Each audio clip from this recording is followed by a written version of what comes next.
सभी विद्यार्थियों को नमस्कार। आज हम लेबिएटी और लेमिएसी फैमिली के बारे में अध्ययन करेंगे। इससे पहले वाले वीडियो में मैंने आपको इस फैमिली से संबंधित वर्गीकरण, प्राप्ति स्थान और वितरण, प्रकृति, आवास, जड़, तना और पत्ती, पुष्पक्रम और पुष्प के बारे में जानकारी दे दी थी। आज इस फैमिली से संबंधित जो भी बचा हुआ पार्ट है या जो रिमेनिंग पोर्शन है उसके बारे में हम अध्ययन करेंगे। जिसके अंतर्गत बाह्य दलपुंज, दलपुंज, पुंकेसर, जायांग, फ्लोरल डायग्राम और आर्थिक महत्व या जिसे हम इकोनॉमिक इंपॉर्टेंस कहते हैं वो सम्मिलित हैं। तो सबसे पहले हम लेमिएसी फैमिली, जिसे हम मिंट फैमिली या ऑसिमम फैमिली भी कहते हैं, उसके बाह्य दलपुंज के बारे में अध्ययन करेंगे। जैसा कि टर्मिनोलॉजी मैंने आपको पहले बता दी थी कि बाह्य दलपुंज में सबसे पहले अगर हम नंबर ऑफ सेपल देखें, सेपल बाह्य दलपुंज का एक इंडिविजुअल पार्ट है, तो नंबर ऑफ सेपल्स इसमें 5 आपको दिखाई देंगे। पर्सिस्टेंट का मतलब स्थायी होते हैं। फर्टिलाइजेशन की प्रक्रिया होने के बाद भी बाह्य दलपुंज फल के साथ अटैच होगा या आपको लगा हुआ दिखाई देगा। गैमोसिपेलस का मतलब होता है कि सारे के सारे जो सेपल होते हैं वो जुड़े हुए होंगे। अगर आप एस्टिवेशन देखेंगे तो एस्टिवेशन वेलवेट और इम्ब्रिकेट प्रकार का दिखेगा। आगे हम फ्लोरल डायग्राम में भी इसको एक्सप्लेन करेंगे। एक जो वर्ड यहाँ पे नया आता है उसको हम बोलते हैं बाइलेबिएट, द्विओष्ठीय। डायग्राम से मैं आपको अच्छी तरह से समझा पाऊंगा, लेकिन यहाँ पे ये ध्यान रखना है कि जो 5 सेपल होते हैं वो 2 ओष्ठ बनाएंगे। ठीक है। जो परसिस्टेंट जो वर्ड दिया गया है इसको और अच्छी तरह से अगर हम एक्सप्लेन करें तो यहाँ पे आप ये याद रख सकते हैं एक्रीसेंट। अगर फल बनने के बाद बाह्य दलपुंज सूखा हुआ और पतली झिल्ली के रूप में फल के साथ अटैच हो तो उसे हम एक्रीसेंट वर्ड कहते हैं। कुछ फैमिली ऐसी भी होती है जिसमें सोलेनेसी फैमिली सम्मिलित है, उसके बारे में हम आगे अध्ययन करेंगे कि उसमें भी जो बाह्य दलपुंज होता है या जो सेपल होता है वो परसिस्टेंट होता है, लेकिन वहाँ पे वो मांसल होता है, उस जगह हम मैक्रीसेंट वर्ड यूज़ करेंगे। दूसरा, हम अगर दलपुंज के बारे में अध्ययन करें, कोरोला के बारे में, इसकी संख्या भी 5 होती है। गैमोपिटेलस, जो कि गैमोपिटेली की ये फैमिली है, तो गैमोपिटेलस का मतलब है कि जो भी पेटल होते हैं वो आपस में जुड़े होंगे। जो पेटल होते हैं वो भी बाइलेबिएट होंगे। यहाँ पे मैं एग्जाम्पल द्वारा इसको समझा सकते हैं कि जैसे एक एग्जाम्पल है साल्विया, जो कि इस फैमिली का मेंबर है। उस साल्विया के अंदर 2 पोस्टीरियर पेटल मिलके अपर लोब का निर्माण करेंगे और 3 एंटीरियर पेटल मिलके लोअर लोब का निर्माण करेंगे। तो कुल मिलाकर हम ये कह सकते हैं कि जो बाइलेबिएट वर्ड है उसमें अपन ये कह सकते हैं कि 2 लोब आपको देखने को मिलेंगे, ऊपरी लोब और नीचे वाला लोब। अपर लोब के अंदर 2 पेटल काम आएंगे और नीचे वाले लोब को बनाने में 3 पेटल काम आएंगे। इसी प्रकार से अगर हम ऑसिमम का एग्जाम्पल लें या ऑसिमम में समझने का प्रयास करें तो ऑसिमम के अंदर अपर लोब को बनाने में 4 पोस्टीरियर पेटल काम आते हैं और लोअर लोब को बनाने में 1 एंटीरियर जो पेटल है वो काम आ जाएगा। तो बाइलेबिएट का मतलब 2 लोब आपको दिखाई देंगे, जो कि इस फैमिली का एक मुख्य लक्षण है। अगर आप एस्टिवेशन की बात करते हैं तो कोरोला के अंदर इम्ब्रिकेट और ट्विस्टेड प्रकार का एस्टिवेशन आपको देखने को मिलेगा। अब जो नेक्स्ट इसका जो फ्लोरल कैरेक्टर है वो है एंड्रोसियम, या जिसे हम पुमंग कहते हैं। पुमंग में मुख्य रूप से आपको ये ध्यान रखना है कि जनरली नंबर ऑफ स्टेमन जो होते हैं वो सामान्यतः इसमें 4 देखने को मिलेंगे, इसलिए मैंने यहाँ जनरली वर्ड लिख दिया है सामान्यतः। एक वर्ड जो आपको ये ध्यान रखना है डाइडाइनेमस, इसको हिंदी में हम लोग द्विदीर्घी कहते हैं। द्विदीर्घी का मतलब कि पुंकेसर अगर 4 है तो 4 में से 2 पुंकेसर होंगे वो बड़े होंगे और 2 पुंकेसर होंगे वो छोटे होंगे। तो ये आपको ध्यान रखना है। एपिपिटलस पेटल के साथ जो स्टेमन होते हैं वो जुड़े हुए होंगे, अटैच होंगे। तो सामान्यतः आपको ये ध्यान रखना है कि कोरोला ट्यूब के अंदर जो पुंकेसर होते हैं वो कोरोला ट्यूब के अंदर धसे हुए आपको दिखाई देंगे। साल्विया एक एग्जाम्पल है जो कि जीनस है, जो इस फैमिली का सदस्य है, काफ़ी इम्पोर्टेंस मेंबर है। इसके अंदर आपको जो 4 पुंकेसर दिखाई देंगे उसमें से 2 फर्टाइल होते हैं और 2 स्टेमिनोड, जिसे हम स्टेराइल या बंध्य पुंकेसर भी कह सकते हैं। सामान्यतः जो एंथर होता है वो इंट्रोज होगा, वर्सेटाइल होगा। इसको भी डायग्राम से हम लोग समझने का प्रयास करेंगे। आप इस डायग्राम में देख सकते हैं कि हमने साल्विया का एक पुंकेसर का डायग्राम बनाया है। इस पर आपको विशेष रूप से ये ध्यान रखना है कि इसमें जो दोनों प्राग कोष जो होते हैं, जिसे हम एंथर लोब कहते हैं, वो कनेक्टिव की वृद्धि होने के कारण एक दूसरे से अलग हो जाते हैं। आप ये देख सकते हैं कि ये जो कनेक्टिव या मैंने दिखा रखा है, कनेक्टिव क्या करता है कि दोनों एंथर लोब को जोड़ने का कार्य करेगा, लेकिन यहाँ पे कनेक्टिव क्या हो गया, ये इलोंगेटेड हो गया, दीर्घित हो गया। इस कारण से जो दोनों लोब है वो अलग अलग होंगे। तो एक लोब जो होगा वो तो आपका फर्टाइल होगा, यानी जनन सक्षम होता है, और एक जो लोब होगा वो स्टेराइल होगा, यानी वो पराग कणों का निर्माण करने में सक्षम नहीं होगा। तो एक स्पेशल प्रकार का अपन ये कह सकते हैं कि पुंकेसर साल्विया के अंदर आपको देखने को मिलेगा। ये जो विशेष प्रकार का जो पुंकेसर की संरचना है वो साल्विया के अंदर इंसेक्ट पॉलिनेशन से संबंधित है, और जब भी कोई कीट इस फ्लावर के इस साल्विया के पुष्प में आएगा तो ये फर्टाइल लोब और स्टेराइल लोब का पॉलिनेशन के अंदर महत्वपूर्ण भूमिका होती है। इसको हम लोग जो आपके structure reproduction and development in flowering plant वाली बुक है उसमें विस्तृत रूप से अध्ययन करेंगे। थ्योरी के अंदर ये क्वेश्चन पूछा जाता है कि साल्विया के अंदर पॉलिनेशन या परागण की प्रक्रिया किस प्रकार से होती है, उसको आप एक्सप्लेन करें। नेक्स्ट जो इसका इंपॉर्टेंट कैरेक्टर है वो है गाइनोसियम।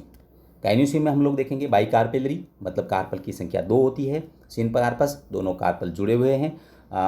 ओवरी होती है वो इसमें सुपीरियर होगी। बाई लोक्यूलर, 2 लोक्यूल आपको देखने को मिलेंगे, लेकिन कभी कभी फाल्स सेप्टा बनने के कारण जो ओवरी है वो आपको टेट्रा लोक्यूलर भी दिखाई दे सकती है।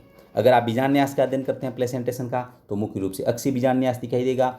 सबसे इंपॉर्टेंट कैरेक्टर है जो कि थ्योरी के अंदर कई बार पूछा जाता है, गाइनोबेसिक स्टाइल किस फैमिली के अंतर्गत पाई जाती है, तो आपको ध्यान रखना है गाइनोबेसिक स्टाइल किस प्रकार की होती है। आप गाइनोबेसिक स्टाइल के बारे में आपको ये ध्यान रखना है कि जो वर्तिका होती है वो पुष्पासन से अंडाशय की जो चारों पालियों के बीच में से निकलती हुई दिखाई देती है। आगे मैं डायग्राम में आपको समझाने की कोशिश करूंगा या प्रयास करूंगा। तो गाइनोबेसिक स्टाइल है वो आपको ध्यान रखना है कि लेबिएसी फैमिली का मुख्य लक्षण है। स्टिग्मा जो होता है वो बाइलोब्ड होगा।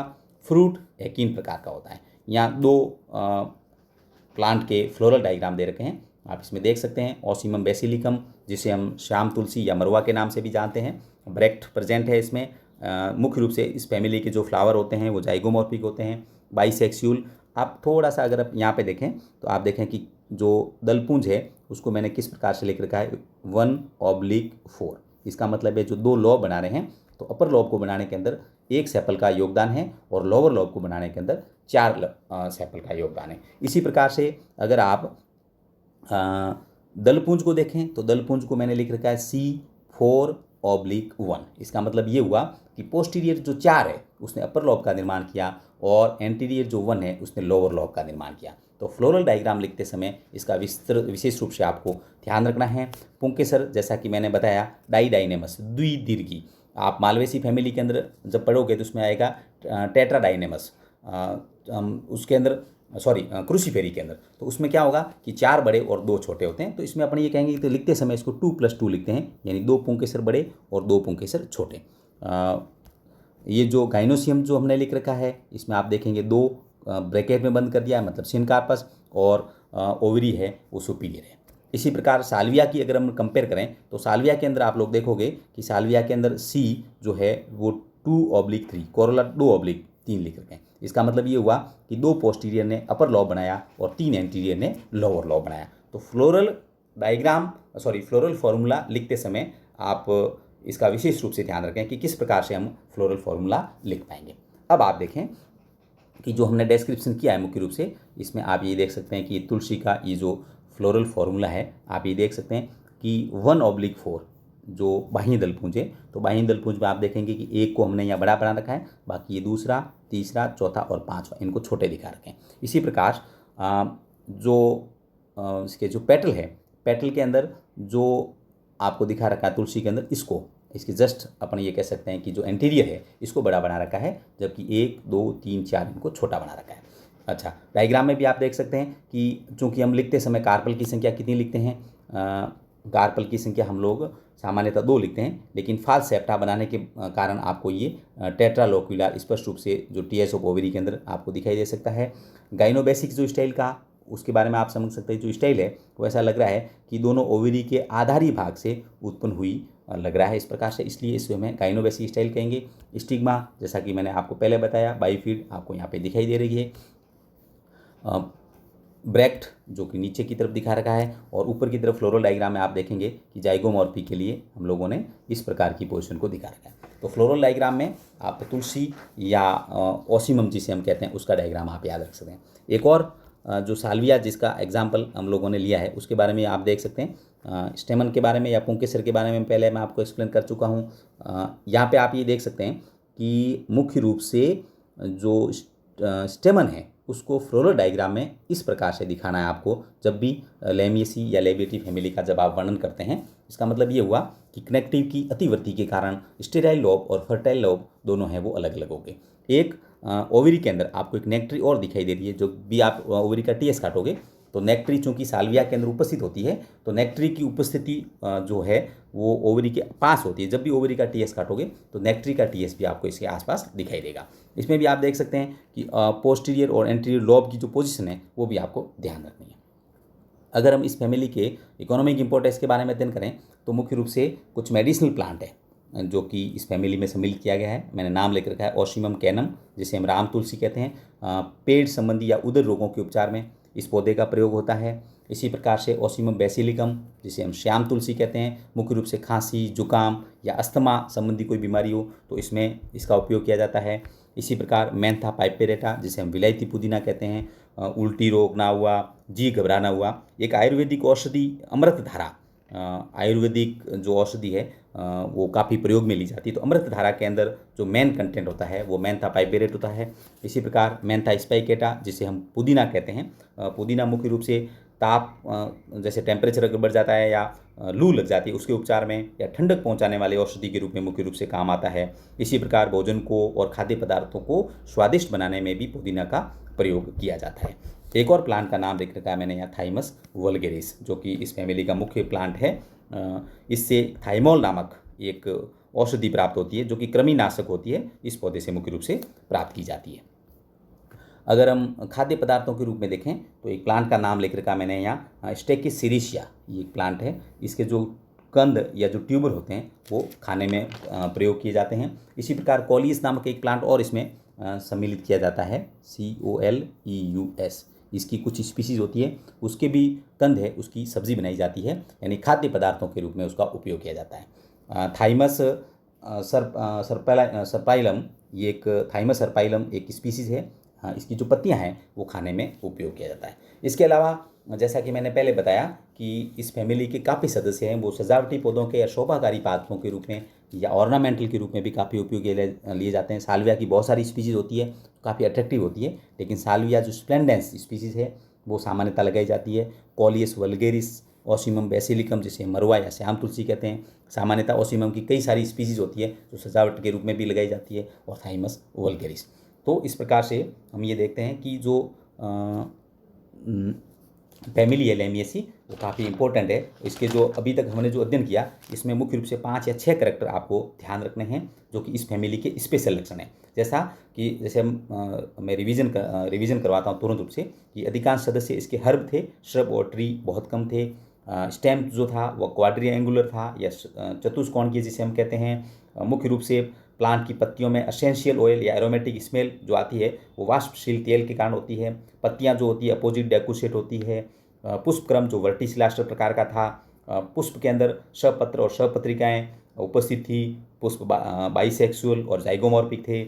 मुख्य रूप से जो बाह्य दलपुंज और दलपुंज दोनों हैं वो बाइलेबिएट प्रकार के होते हैं। पुंकेसरों के अंदर आपको द्विदीर्घी जिसे हम डाइडाइनेमस कंडीशन कहते हैं वो आपको ध्यान रखना है। पेटल जो होते हैं वो एपिपिटलस कंडीशन होती है। परागकोश होते हैं वो वर्सेटाइल होंगे। जायांग का अगर हमने अध्ययन किया तो मुख्य रूप से हमें बाइकार्पेलरी, सिनकार्पस, सुपीरियर ओवेरी और गाइनोबेसिक स्टाइल है वो आपको देखने को मिली थी। तो ये इस फैमिली के मुख्य लक्षण हैं। धन्यवाद।